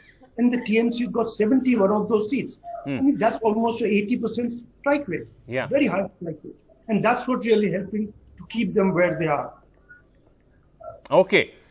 So I think managing to retain its stronghold of South Bengal, particularly Calcutta and the surrounding regions, may have been a crucial factor in parring the BJP, I beg your pardon, parring the Trinamool and Mamata Banerjee to a second term. But we'll just leave it there for just a second. For now, it's over to Sonia. Some breaking news coming in on the COVID. Vasu's third term, by the way. In fact, the main focus remains very much center stage is the humanitarian crisis, and this is really heart-wrenching news. We've broken into this to flash this emergency SOS which is coming from a children's hospital in Delhi, in Malvinagar, the Madhukar Rainbow Children's Hospital, which says it is running out of oxygen at 12 o'clock this afternoon. That's just about 40 minutes from now. This, as the Prime Minister is currently chairing a meeting looking at oxygen supply and requirements. Madhukar Hospital had also flashed a SOS for oxygen about 3 days ago, and now again they've said that we have to resolve this. We're running out of oxygen at 12 o'clock. That's just over 40 minutes from now. They've tagged the Delhi Chief Minister, the Health Minister, UNICEF India. This really is an emergency. If anyone's watching this who can help them, we urge them to rush there, even if they've got oxygen cylinders. But this is really something which the centre and the Delhi government need to come together on. You can't have hospital administration and doctors worrying about oxygen to save patients, in this case children, every 45 minutes or 1 hour or 6 hours or something of that sort. So a children's hospital, this makes it particularly heart-wrenching. A children's hospital in Delhi is flashing that it needs oxygen by 12 o'clock. That's when the supply is still. Remember, yesterday this happened again. One of Delhi's premier hospitals, the Batra Hospital, 12 patients died of lack of oxygen. 12 lives gone, including a senior doctor who himself felt sick while he was helping other patients and lost his life because of a lack of oxygen. Sukirti joins me now. Sukirti is also at another hospital which has also done an SOS for oxygen. Sukirti, how can this still be continuing in India's national capital? I mean, I can imagine what's happening in Uttar Pradesh and Bihar if we can't get oxygen sorted at a time like this when it's been flagged 10 days ago. Well, yes, absolutely. While there are SOS calls being sent out by this hospital in Malviya Nagar, the Rainbow Children's Hospital, saying that they have supplies only till noon, we are standing at another hospital called the Sehgal Neo Hospital. This is in Paschim Bihar area. What you see these staff working on right now is that they are trying to put in all of these oxygen cylinders inside so that they can go for refilling. That is what many of the staff members here have been trying to do in the last 24 hours. They have oxygen left only for a few hours, and that is also through the cylinders that are being brought in by relatives of the patient. So those cylinders, as well as the few that the staff is managing to get refilled, those are the only ones based on which the hospital is managing so far. They have at least 60 patients who are on oxygen support right now. One of their vehicles already has been at a place called Mundka, been waiting to get the oxygen cylinders refilled for the last several hours. This another batch of cylinders is now moving to another location, to another oxygen plant, so that all of these oxygen cylinders can be refilled for the 60 patients that are in this hospital, the Sehgal Neo Hospital in Paschim Bihar. Their directors had also sent out SOS messages on Twitter saying that there are patients who are on oxygen support and we need oxygen. So yes, for the next few hours they'll manage somehow because relatives of patients have also brought in cylinders. Staff has been able to get some refilled, but still the situation grim with many more vehicles being sent out and a lot more cylinders that remain to be refilled. In fact, Sukirti, if you can just speak to the people behind you, I can see the guards there lifting oxygen. Is this how they're spending their time? The fact that relatives, how can a relative organize oxygen? I mean, it's impossible. You see desperate pleas on Twitter, you see chaos. How can governments not be able to organize oxygen to hospitals and relatives be organizing oxygen? Well, yes, absolutely. We will try and speak if we can get something from the staff here. Sir, आप लोग कितना लगे हुए हैं लगातार ये oxygen के cylinders भरवाने में? किस तरह से अभी कितने घंटों से कोशिश जारी है? रात से जारी है मैम। आपका भी कोई अंदर एडमिट है? आप स्टाफ हैं? नहीं मैम, स्टाफ हैं अजय। और कितने लगातार आप लोग अभी तक कितने रिश्तेदारों को भी बोलना पड़ा कि सिलेंडर भरवा के लाइए? काफ़ी सारों को बोलना पड़ा है, हमारे को रिश्तेदारों को भी, उन्होंने भी हेल्प की है और हम भी लेके आ रहे हैं सिलेंडर। अभी ये वाली जो वैन है वो कौन से ऑक्सीजन प्लांट पे जा रही है रिफिल करवाने के लिए? ये मुंड का प्लांट से है। आपकी जो पिछली गाड़ी गई थी वहाँ से अभी तक रिफिल होकर के आ पाए हैं? एक पहले भी बैच गया था, वो रिफिल हो पाया? नहीं मैम, ये फर्स्ट गाड़ी आई है हमारी रिफिल होकर मुंडका से। धन्यवाद सर हमसे बातचीत करने के लिए। So all of these staff members here working day and night, many of these oxygen cylinders, still all of these are empty ones that are kept here out in the open area of the hospital.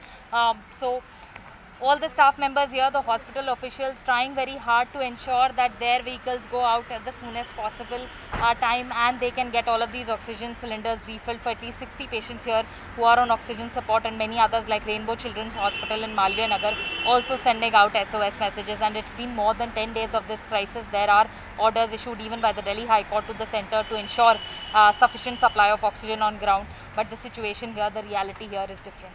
So again, via NDTV, we appeal that there's a children's hospital running out of oxygen at 12 o'clock this afternoon. There's just 40 minutes. Whether it is the centre, the Delhi government, whoever can help, get supplies there urgently. Where Sukirti is, another hospital where 60 patients on oxygen, and you can see oxygen cylinders arriving. It's a makeshift situation. And amidst this, a bizarre political farce, as we've now seen the Minister of External Affairs hitting out at a Congress senior leader, the argument being because oxygen cylinders were given to the Philippines embassy. Today, the New Zealand High Commission tweeted asking a youth Congress leader to actually provide them oxygen cylinders. Within minutes, that tweet was deleted.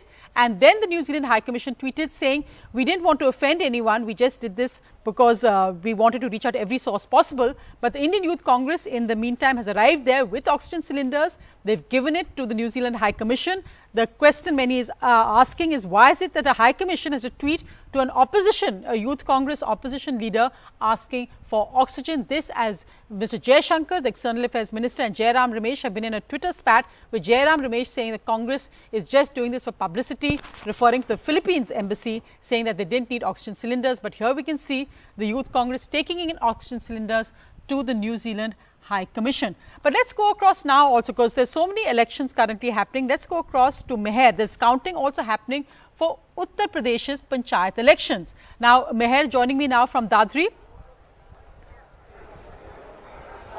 Meher, can you hear me? So we're here at Dadri counting. Yes, I can hear you.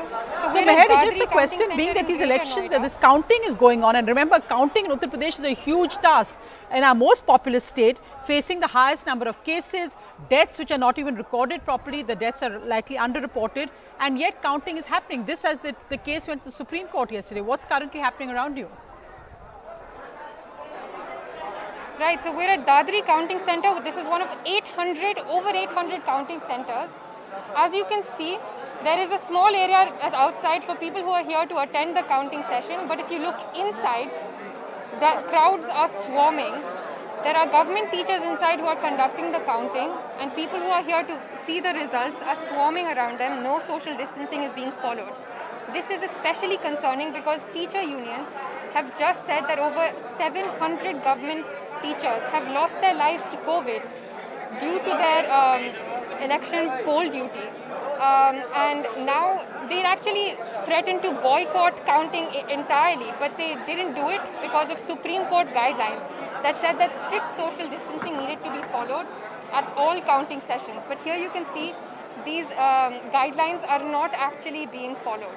For some reason, this centre has a lot of open space outside. There's a huge courtyard where the policemen are standing and the officials are standing. But the actual counting is happening in very small closed rooms where crowds are swarming. Some of them actually told us earlier that these doors were being closed on them, which the logic of that hasn't been explained yet. You can see these barricades that have been put up to keep people inside these rooms, which is very confusing in this time when there is lots of ample space outside, where counting could have been conducted in open areas, where social distancing and other COVID protocols could have been managed. But we also know that another requirement is that everybody who enters these centers needs to be tested before they come in. But so far, we spoke to the COVID health center over there, which conducts these tests. Only 25 tests have been conducted today, and all of them antigen tests, which are the less accurate tests. RT-PCR tests are more accurate. They said that everyone else has had tests done through local health centers, but those are also all in fact, you are right, Mayor. And I'm just looking at these visuals here. Just look at these visuals here. I hope the State Election Commission knows that this is exactly opposite to what they promised the Supreme Court yesterday. In fact, the Supreme Court is watching these visuals. This is completely super spread. I mean, look at those people crowded together inside that room, that closed room. As you can see, the visuals your camera person is showing right now. Just look at those people stacked together at a time when Uttar Pradesh is facing literally an explosion of COVID cases, complete lack of medical supplies, beds, oxygen, and the deaths being reported. People there with masks off. In many cases, you can see there, no double masking in a closed center. This absolute, I mean, we seem to have learned none of our lessons. As I said, I hope the Supreme Court is watching these visuals, because what the State Election Commission told them is just not happening on the ground. Thanks very much, Meher, for that update. You please stay far from them, wear a face shield, because this is just not looking good at all. Let's go across now back to Srinivasan Jain. Srinivasan, I think really the reality of what happens on the ground, we've seen in various states in Kerala and Tamil Nadu, even in West Bengal, it looks much more orderly. But just look at what's happening in Uttar Pradesh, which is going to be the next big corona bomb, as we can see already exploding around us. So worrying. Those visuals that we just saw was so deeply worrying, especially as we've already seen lives lost in Uttar Pradesh of polling officers who've died because of the coronavirus right through this period. And now again, we're seeing a very similar kind of super spreader like hothouse situation. So that's something that is going to be of deep concern in Uttar Pradesh. But just coming back now once again to the big story coming out of these elections, and just to put up on the screen for you the numbers, and again it looks that it is fairly clear that Mamata Banerjee is coming back for a third term as Chief Minister. That is going to be a huge achievement for her to pull that off against the combined might of the BJP, which threw everything it had at this election. But at the moment, it looks like she is comfortably coming home. At the moment, we have leads from 292 of 294. TMC is at 177. The BJP is at 111. But as we said, in the actual round leads, they're doing even better. So the TMC could be heading towards what Shekhar Gupta calls the bump that may push them even closer to the 200 mark, and the BJP might slide a little further. That's not clear, but it's clear that Mamata Banerjee is coming back third term as Chief Minister. Let's look at now some of the other states quickly, where again in Tamil Nadu, it's very clear that M.K. Stalin is finally going to have his moment in the sun. 136 now, the DMK is leading in. DMK itself at 117, so they've crossed the halfway mark on their own. The ADMK has fallen to 96. And let's look at Kerala. Now in Kerala, again, remarkable performance by Pinarayi Vijayan has managed to steer the Left Democratic Front to a second term, breaking Kerala's 4-decade-long jinx at 86. And finally in Assam, it's the BJP which has managed to retain power despite talk by the Congress that it had fought a campaign. And in Puducherry, it's the NR Congress and the BJP which is all set to form a government there. Okay, Dorab Sapariwala is with us and Ram is with us. You know, one thing that we've not spoken about enough is the Congress. and this is a question to both of you, because if you look at what has happened in Assam and in Kerala particularly, isn't this, I mean, it's tremendous achievement by Mamata Banerjee and these other chief ministers who've held on. Stalin fought the good fight. But N. Ram, I mean, Rahul Gandhi is an MP from Kerala, and Kerala traditionally the baton should have changed hands. Didn't happen. In Assam, the Gandhi siblings campaigned repeatedly, again at the last minute though, close to a dozen rallies, and again have fallen short. Let's take Kerala, because during the Lok Sabha election, there is no doubt that the Rahul factor delivered big for the UDF, for the Congress in particular. It didn't happen this time for reasons we have discussed. The exceptional performance of the Pinarayi Vijayan government, the response to the challenges, COVID in particular, but to a series of challenges, I think all that has helped. But the big picture is Congress is in decline. Can this be reversed? We don't know. Regional parties are doing much better, opposition parties that is. Those who do not ally with the BJP are doing much better across these elections. That's the lesson. But Congress itself, it looks like a liability. Its strike rate is not going to be great in Tamil Nadu. It's quite dismal in Kerala. Yeah. Where it's coming on the back of the Lok Sabha, the triumph. Sure. And against what should have been anti-incumbency. Right. So I think there's no doubt that the Congress is in deep trouble, and they'll have to go into crisis resolution mode after this. I know they'll say, no, we are not panicking, etc. But I think,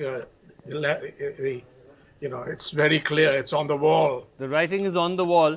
Dorab, this is the problem with the Congress, that, even in Assam, you say, okay, you're fighting the campaign, but it's at the last minute. You wait till just before the elections, and then you start to put up a fight and say, oh, we gave a good fight.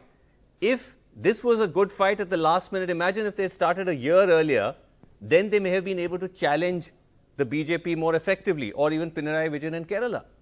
Vastu, actually, the alliance has done worse this time, if our projections so far correct, than in 2016. Despite having the great advantage that for the first time since 2009, AIDUF has tied up with a major party. So for the first time, he was brought into the fray. They brought the Bodos into the fray from the BJP, and yet to slip by around 10 seats. It just means that, you obviously haven't put all that you got on there. Of course, Vasu, we mustn't forget that throughout North India, except for over the Vindhyas, the BJP is a mighty fighting machine, not lacking for anything. But still, you built an alliance, which is a bloody good alliance, and yet you fell back 10 seats as of now. It's something that one needs to think about, because you can't drop every single state and then have no states left. Yeah, because this is not even the Vindhyas. This is the Northeast, where the Assam government, in a sense, was much more, I wouldn't say ripe for the taking, but there were enough cracks there, were enough fissures there which they could have tried to exploit. In Kerala, which is one of the last redoubts of the Congress in the South, again, you couldn't manage to come back to power. Deep factionalism within the party there, questions over who's in fact in charge of the party and the campaign. So all the sort of classic Congress ailments. You need to check the role of the BJP in Kerala, because as BJP goes up, it's now around 15%. In Lok Sabha also, is it beginning to hit the Congress? Because they probably are, except for the northern belt, they compete for similar votes. So, is it that the rise of the BJP is combined with the decline of the Congress? I think, Dorab, that's a very interesting point you made, and I wonder if we actually have the data to be able to start pulling up vote share and start looking at the vote share of parties as well to see how they're doing, because I think that is a profound point, N. Ram, that for the Congress, defeat particularly in Kerala could now become an existential crisis, because there is now 2 on the trot. Last time again their performance wasn't great at all. On their own, they just ended up with 22 seats. IUML had 19 seats. If you lose this time and lose badly, then you risk what happened to you in West Bengal and other states. You get swallowed up. Pradesh. The Andhra BJP comes in to fill that void. Yes.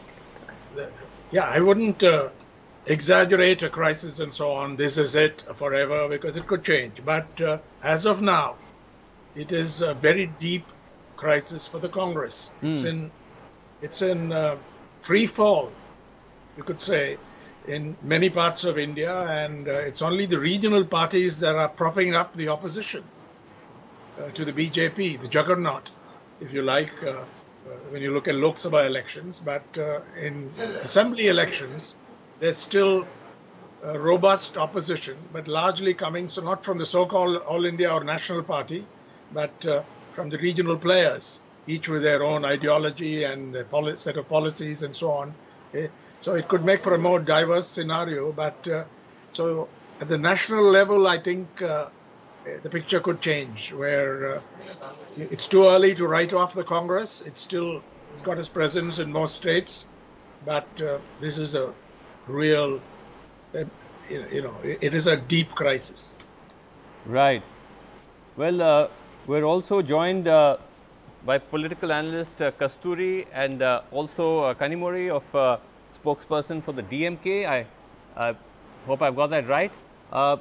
So, how would you see that, Ms. Kanimuri? We're finally seeing Stalin is going to have his moment.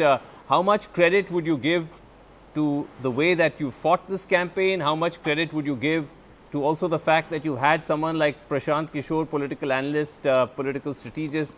Many believe that he was also instrumental in putting together this whole campaign and making Stalin a serious contender. I wouldn't say we just fought the campaign. It's like a 5-year journey which we have had from 2016, because in 2016 we had a vote difference of only 1% between the AIADMK and the DMK. And we lost around 30 seats in it. And now I think over the last 4 years, the disaster which has been caused by the AIADMK and the mismanagement of the NEET and the COVID, the education policy, the farmers bill, and all these things have put everything into the right place for us to come up into the power. And Prashant Kishore, of course, he has been a part of the journey in getting in things on right for us towards the technical way. But we should never forget our cadres, who has always worked on the ground, which has always been a very strong power of the DMK from day one of our starting of our party. Our cadres are the backbones of DMK, which is always still existing. Prashant Kishore, of course, he has only put the things, a flow chart for us, how to go about on it. So with all these things, I think with our leadership being very good, we have been promoted MKS as the leader for the last 5 years and even after the demise of Kalinga. And we have been taking it right straight forward. We have also proved ourselves in the national elections of the MP elections in 2019. And now I think it's all paved way for his dramatical victory. And we are very happy about the results, what we see the numbers are. Okay. All right. And Kasturi, what do you make of these results? First, congratulations to the DMK. It has been from the day from election day, people have been talking about DMK getting its moment in the sun. So that has not gone against any forecast. But I do think that it's not a vote for the DMK or against the ADMK. I believe when you look at the data, it's very obvious that in 2016, ADMK contested the elections as ADMK, as Amma Jayalalitha, and as ADMK, the People's Party, right? And now they are spearheading or part of an alliance, which I believe was not the most voluntary of alliances. They were forced to be in an alliance with the BJP.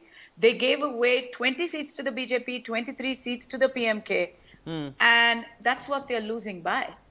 Okay. That's exactly what they're losing by. Right. So the fact is, in ADMK, and I've done a lot of groundwork, I've been talking to women, which are the most loyal traditional voter base of the ADMK in Tamil Nadu. Right. And a lot of them told me, and this is like, I'm talking about 200 to 300 women from the working class background. A lot of them told me, you know, we would never have voted for anybody else other than the ADMK, but now we are forced to vote for MNM, or we are forced to vote for someone because we do not want to vote for BJP. For BJP, right. So that became possibly a liability for the ADMK. Okay, we'll just break away from this for a second, just go back to Sonia and the unfolding crisis of oxygen.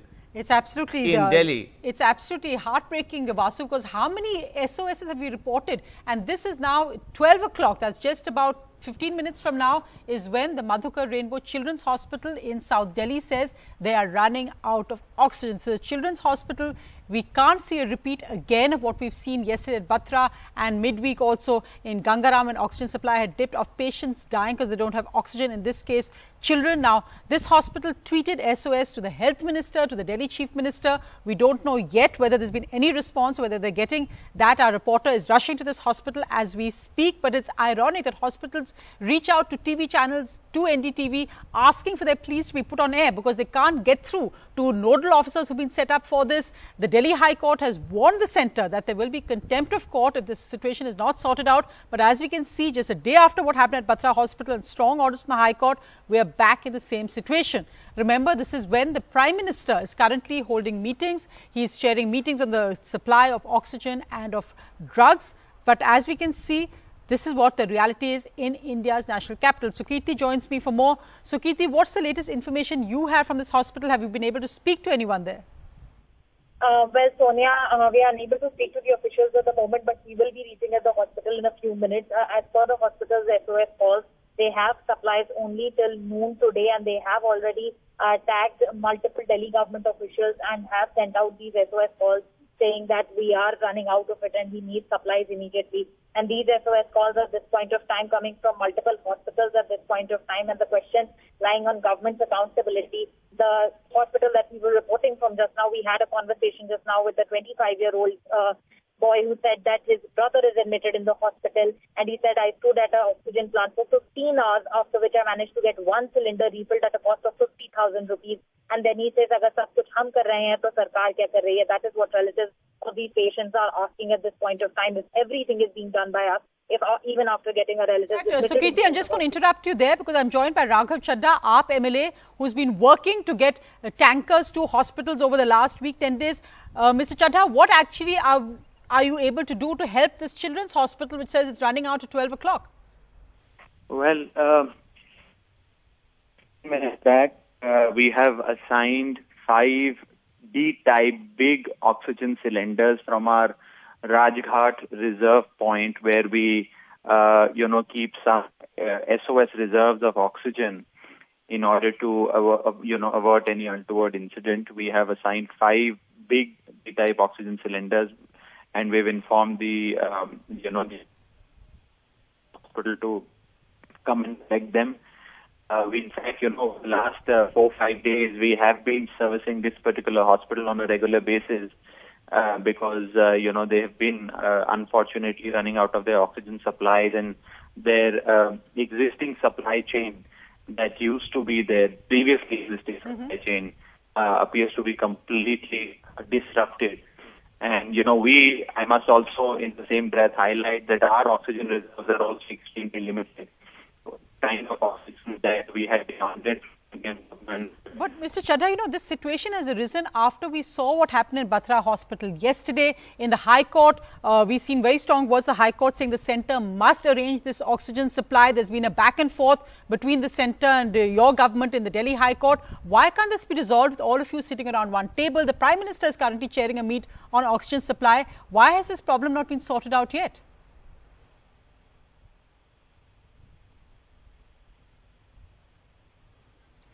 I think we seem to have lost Mr. Chadha's line. I don't know if we've got Sukirti. Sukirti, can I come back to you? Are you still online? Sonia, yes. So you heard what Raghav Chadha is saying there about how they've arranged some 5 cylinders, but this all seems so last minute. You're diverting it from somewhere else. You have to. It's really the typical Indian jugaad, but in this case, it's when lives are involved. Is the High Court not monitoring this closely? They threaten contempt of court. So how can governments get away with this at this moment?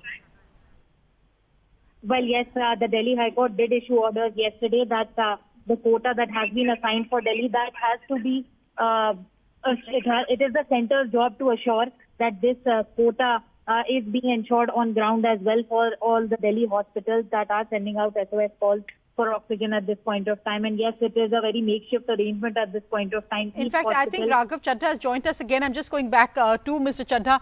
Mr. Chaddha, the question I was asking is that why can't all stakeholders sort this out given the strong orders by the High Court regarding this? In fact, you hinted, I think, in a press conference that is there politics behind this, but surely at this time, politics has to be laid completely aside. And this is, as many have termed it, a warlike situation.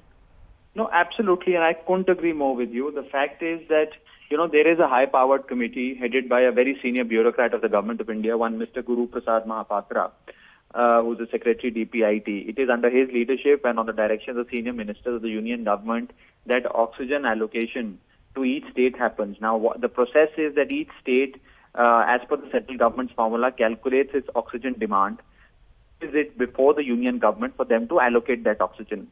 Out of 18 states that had put forward their respective demands, 17 of them got exactly what they had asked for in terms of metric ton of oxygen. The only state that did not even get 50% of what it had asked for was Delhi. We had asked for 976 metric ton of oxygen, that is liquid medical oxygen, the LMO, and we were assigned initially 378 metric ton against 976. Later on, it was revised to 490 against 976. And even these allocations, I hate to say this, are only paper allocations. These are not being actually delivered. So they may on paper give us 50% of what we'd asked for, but what is actually entering into Delhi is not even 1/3 of what we had asked for. Now, if we require 976 metric ton of oxygen, but we are getting only 312 metric ton of oxygen, how do we run the city? We are gasping for breath. But Mr. Chaddha, the question that, in fact, which the centre also argued in court is that this is also because the Delhi government is messing up the process of supplying. We had Delhi hospitals arguing in court that we don't know who to call. And also they made a point about nodal officers who never pick up their phones. Now, who are these nodal officers? Are they central government nodal officers? And is it true that the oxygen arrives but the Delhi government then can't supply it to hospitals? So, look, Delhi government only does the intra-state distribution. We assign vendors to respective hospitals. That plies these tankers, cryogenic tankers, and sends these tankers to respective hospitals. It is only in SOS situations that we do that. That's point number one. So we assign vendors. So for example, Inox, Air Linde, Air Liquide, these are big vendors. We've matched them to respective hospitals. So it is their duty to do that. Number one. And we just oversee the process. Number two, as far as nodal officers are concerned, they are stationed in every hospital. They are stationed at the reserve point. They are stationed, in fact, inside the cryogenic tankers while oxygen is being carried, so that seamless movement and green corridor is ensured for the plying of these tankers. We have set up this process in the last, a couple of weeks, and to the best of my knowledge, this is a robust process. We do what we can. In fact, unfortunately, one of the hospitals that complained that they were unable to reach the nodal officer, and they said that the nodal officer was absconding. I hate to say this, but I was personally in contact with the owner of that particular hospital all throughout the day.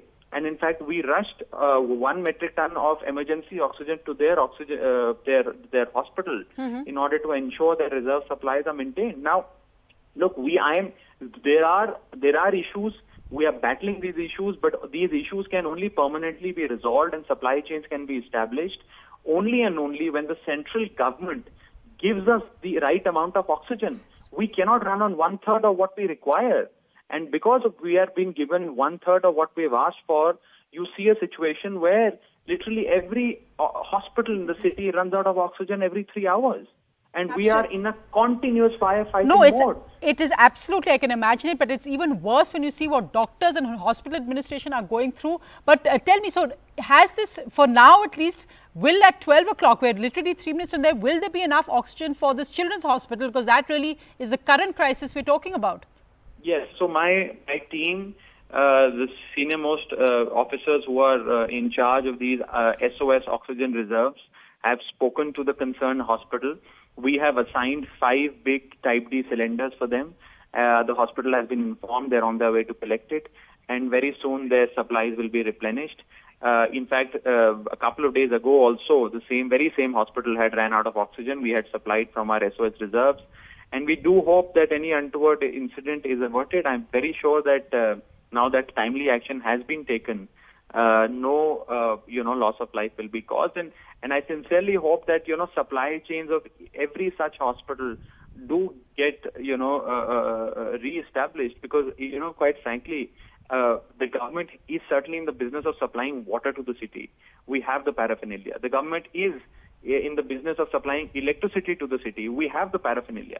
But oxygen is something that, if we do not have the oxygen in right quantities, if the supply chains that were previously existing stand completely, disrupted, it becomes very, very difficult for us. And I must tell you that it's not just us. The ministers of our government, MLAs of our government, officers of our government stay up all night. None of us is sleeping more than 2 to 3 hours a day. I mean, all day, all night, we're doing nothing but tracking movements of trucks rather than increasing beds.